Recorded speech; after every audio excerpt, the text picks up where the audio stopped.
Hello friends, मेरे इस YouTube channel में आप सभी का स्वागत है।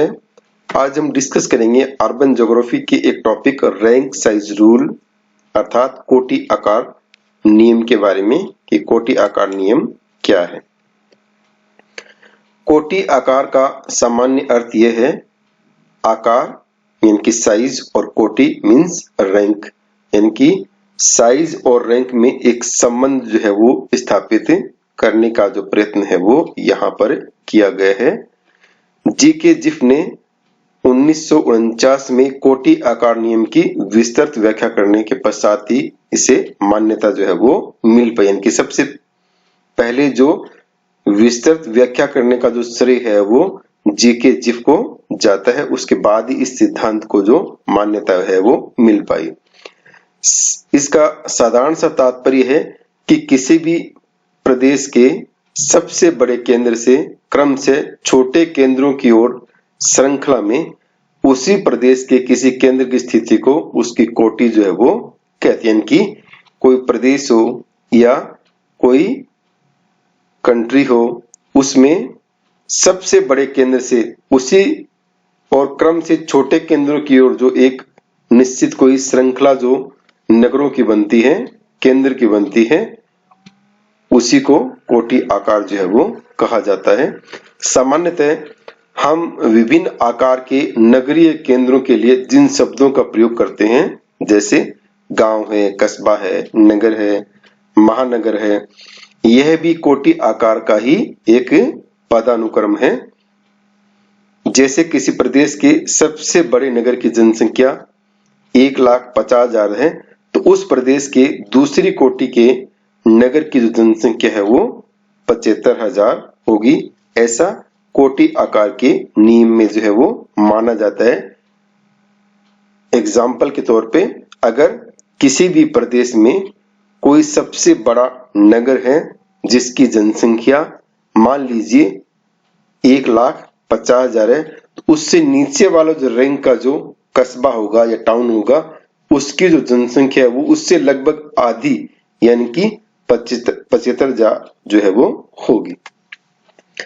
कोटि आकार नियम अवधारणा की दृष्टि से केंद्र स्थल सिद्धांत से भिन्न है। यानी कि अवधारणा के हिसाब से ये जो केंद्र स्थल सिद्धांत उससे अलग है। जहां केंद्र स्थल सिद्धांत मूल रूप से कुछ आधारभूत मान्यताओं पर आधारित सैद्धांतिक मॉडल है, वहीं कोटि आकार नियम जो है बिना किसी सिद्धांत के एक अनुभवात्मक पर्यवेक्षण की। जो केंद्र स्थल सिद्धांत है ये कुछ मान्यताओं पर आधारित एक सैद्धांतिक मॉडल है, सिद्धांत है, लेकिन जो रैंक साइज रूल या कोटि आकार नियम है ये बिना किसी सिद्धांत पे अनुभव के आधार पर एक कॉन्सेप्ट है, और जिसमें वास्तविक जनसंख्या के आंकड़ों के आधार पर जो है उस प्रदेश में नगरों का जो रैंक साइज जो है वो निकाला जाता है।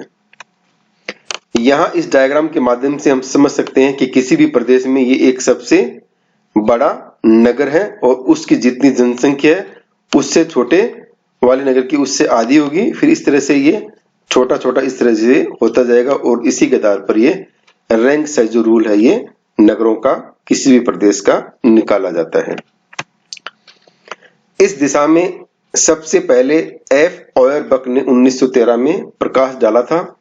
इसके बाद W.H. सिंगर ने 1936 में, जीके जिफ ने 1949 में, H.R. सीमन और E.M.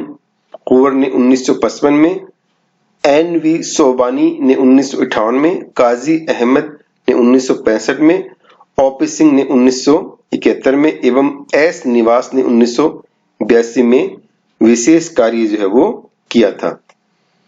यदि एक प्रदेश के नगरों को जनसंख्या के अनुसार व्यवस्थित किया जाए, यानी कि एक प्रदेश में जितने भी नगर है उनको जनसंख्या साइज के अनुसार जो उनको व्यवस्थित किया जाए, अर्थात नगरों को जनसंख्या के अनुसार अवरोही क्रम में लिखा जाए, तो इस नियम के अनुसार दूसरी कोटि के यानी कि दूसरी कैटेगरी के जो नगर की जो जनसंख्या है वो प्रथम कोटि के नगरों की जनसंख्या की जो है वो आधी होगी, तथा तीसरी कोटि के नगर की जनसंख्या प्रथम कोटि के नगर की जनसंख्या का 1/3 होगी, यानी कि प्रथम कोटि का जो नगर है उससे दूसरी कोटि के नगर की जनसंख्या आधी होगी और तीसरी कोटि के जो नगर की जनसंख्या है वो प्रथम नगर की जनसंख्या का जो है 1/3 होगी। ऐसा इस कॉन्सेप्ट में जो है वो माना गया है। इस प्रकार से अन्य कोटि के नगरों की जनसंख्या का अनुपात भी होगा उसमें। सबसे बड़ी जनसंख्या के नगर अर्थात प्रथम कोटि के नगर से आगे घटती हुई जनसंख्या के नगरों की श्रेणी में सबसे अंतिम नगर का स्थान n होता है तथा उन नगरों का कोटि आकार नियम जो है वो निम्न सूत्र से ज्ञात किया जाता है।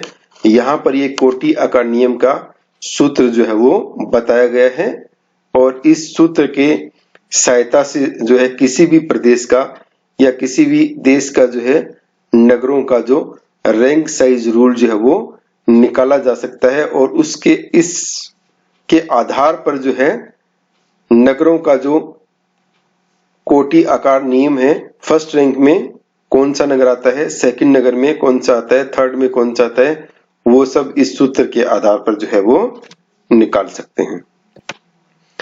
यदि किसी प्रदेश की जनसंख्या किसी वर्ष में 21,11,284 है तो उपरोक्त सूत्र के अनुसार P1 का मान जो है वो 21,11,284 होगा।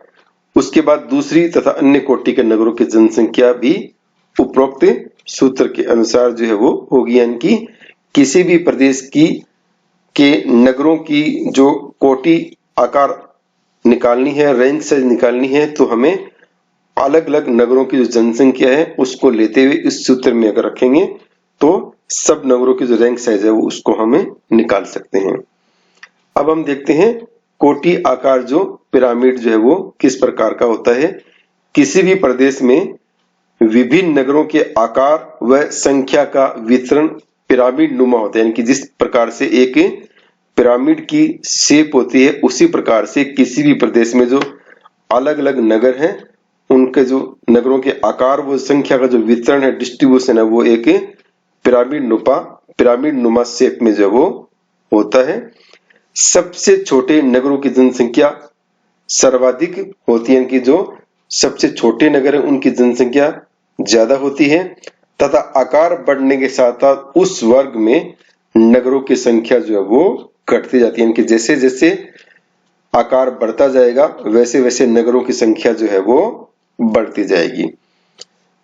उदाहरण के रूप में हम ये देख सकते हैं राजस्थान में जयपुर जो है सबसे बड़ा नगर है, उसके बाद में छोटे लेकिन बहुत छोटे जो कस्बे हैं जिनकी जनसंख्या 1 लाख के आसपास है उनकी संख्या बहुत ज्यादा है राजस्थान में, लेकिन 10 लाख से ऊपर वाले कस्बों की जनसंख्या कम है और 20 लाख से ऊपर वाले नगरों की जनसंख्या और भी कम है। तो इस प्रकार से जनसंख्या के आधार पर जो है ये जो पिरामिड है ये बन जाता है।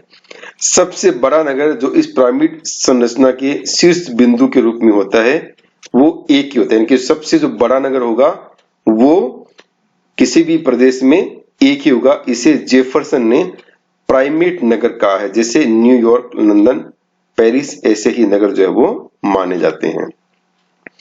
यहाँ पर ये कोटि आकार नियम का जो पिरामिड है उसमें दिखलाया गया है कि जो सबसे बड़ा जो नगर है ये 1 होगा, उससे छोटे फिर 2, फिर उससे छोटे 3, इस प्रकार से जो सबसे छोटे नगर होंगे उनकी जो संख्या है वो किसी भी प्रदेश में बहुत ज्यादा होगी और इस प्रकार से ये जनसंख्या के अनुसार नगरों का जो पिरामिड है वो बन जाता है। कोटि आकार संकल्पना का महत्व क्या है, इंपॉर्टेंस क्या है? भूगोलवेत्ताओं का क्षेत्रीय वितरणों से निकट का संबंध जो है वो रहा है। इसके अंतर्गत नगरों का स्थानिक वितरण भी सम्मिलित, यानी कि ज्योग्राफर्स है वो क्षेत्रीय वितरण का अध्ययन तो करते ही करते हैं, साथ में नगरों का जो स्थानिक वितरण है उसका अध्ययन भी वो करते हैं। जब कोई प्रदेश आर्थिक दृष्टि से परिपक्व हो जाता है, यानी कि आर्थिक दृष्टि से उसमें डेवलपमेंट लगभग हो जाता है, वह उसकी आर्थिक संरचना में परिवर्तन होता है तो इसका प्रभाव उस प्रदेश की नगरीय पदानुक्रम यानी कि हायरार्की व कोटि आकार पिरामिड पर भी पड़ते हैं। कि जैसे ही किसी भी प्रदेश में आर्थिक विकास बहुत अधिक हो जाता है या मान लीजिए आर्थिक लगभग हो जाता है तो उस प्रदेश का जो नगरीय पदानुक्रम है, अर्बन हायरार्की है या जो रैंक साइज रूल है उसके पिरामिड पर भी देखने को मिलता है। इसका ज्ञान कोटि आकार संकल्पना से ही होता है। कोटि आकार संरचना में परिवर्तन का उस प्रदेश के भविष्य के नगरीय तंत्र पर क्या पड़ेगा, यह परिवर्तन क्षेत्रीय नियोजन को कहां तक प्रभावित करेगा आदि प्रश्नों के समाधान की दिशा में कोटि आकार संतुलन जो है वो बहुत हद तक जो है वो सहायता करता है। यानी कि कोटि आकार की जो संरचना है उसमें जो परिवर्तन हो रहा है वो उस प्रदेश में किस प्रकार से नगरीय तंत्र के भविष्य पर प्रभाव डालेगा या जो रीजनल प्लानिंग है उसको कैसे प्रभावित करेगा, ये सब क्वेश्चंस के जवाब है वो इसके अंतर्गत कोटि आकार संकल्पना में हमें ज्ञात कर सकते हैं। इसी के साथ में ये टॉपिक यहीं पर समाप्त होता है। इस टॉपिक से संबंधित आपको कुछ बुक्स की स्टडी करनी है तो आप इनमें से किसी भी बुक्स की जो स्टडी है कर सकते हैं। इसी के साथ ये वीडियो यहीं पर समाप्त होता है। आपको ये वीडियो अच्छा लगे तो इसे लाइक कीजिए, शेयर कीजिए और सब्सक्राइब कीजिए। आपको इस टॉपिक से संबंधित जो नोट्स है वो पीडीएफ फॉर्मेट में चाहिए तो आप ये वेबसाइट है mybooklo.com, यहाँ से फ्री में आप जो है पीडीएफ फॉर्मेट में इसके नोट्स जो है वो डाउनलोड कर सकते हैं। इसी के साथ थैंक यू।